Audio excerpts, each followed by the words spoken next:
Hi, this is Mickie Kennedy of ereleases.com with another installment of Ask Mickie.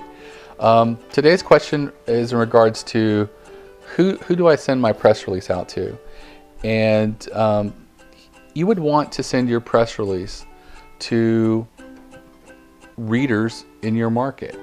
For example, you want to look at who your customers are, and then you want to send it to publications that they would read. And sometimes we get a press release and someone who just says, hey, I want you to send this press release to all the bankers in America, US bankers. And one of the things that we point them to is, hey, we have a banking category. These are industry publications that bankers read, so it's a perfect fit. But sometimes there might be an industry or a market where it's a little bit more massaging is necessary and playing around to figure out what would be the best market for your press release.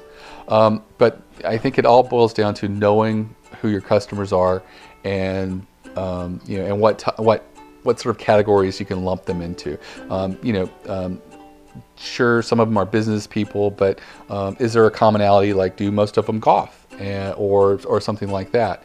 We had a customer in the past who had created a umbrella with a little clip that you screwed on to basically anything that has a handle or some kind of location where you could screw this umbrella onto, and he thought it'd be perfect for the golfing industry. He thought people with golf bags could clip it onto their golf bag, or maybe golf carts that don't have a cover to them or something like that.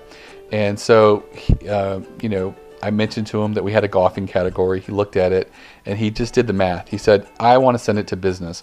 There's 5,000 business publications in business, and there's only 30 golfing publications. So I want to spend my money wisely. And I told him, I said, the logic that you have here is it is a logical approach to it, but just seeing how people respond, you're probably going to get more response from something like a golfing publications, for which this has an application, than the business publications. But he had his justification, and it was his money, so ultimately we sent it to the business category, as well as another category he wanted to select that was men's interest, I think. And as a result, press release didn't do very much.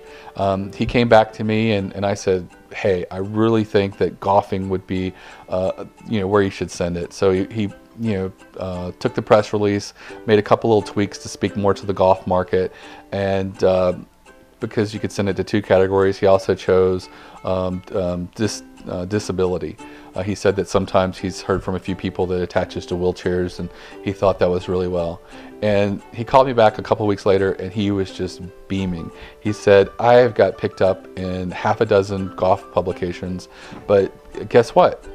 He goes, I've been picked up by a lot of places that cover disability news, and I'm actually selling 2 of these umbrellas for disability purposes, for every one that's in the golfing industry. And he goes, I think that I'm going to have to retool my press release, which again was written and redrafted for just the golfing industry, for the disability market. So that just shows you that knowing who your market is. And he happened to know at the last minute, oh yeah, we also sell to a few people who attach these to wheelchairs, that it's really important for knowing your market and your audience, and to get it out there to the actual publications that the market reads. Hopefully that explains a little bit better, how to reach your market. Again, a lot of people will choose women's interest, which includes a lot of women's publications, just because it's a huge category, and a lot of times choosing something a little more focused like fashion or something like that might be more appropriate. So don't always go for quantity. You want to choose quality. And if you have a perfect match and there's 20 publications, you're going to get better results probably there than sending it to a imperfect match that's, say, 10,000 publications. So it's kind of hard to wrap your head around, but again, don't choose quantity. You want to go after quality and find that perfect match between your potential customers and your product and service. And when you have that relationship, the publications want to pick it up because, hey, this is something that's going to be useful for our readers. This concludes today's installment of Ask Mickie, and if you want to send your question to me directly, all you have to do is email askmickie@ereleases.com, and again, my name is spelled Mickie, and I'll look forward to answer your questions in the future. Thanks. No matter how I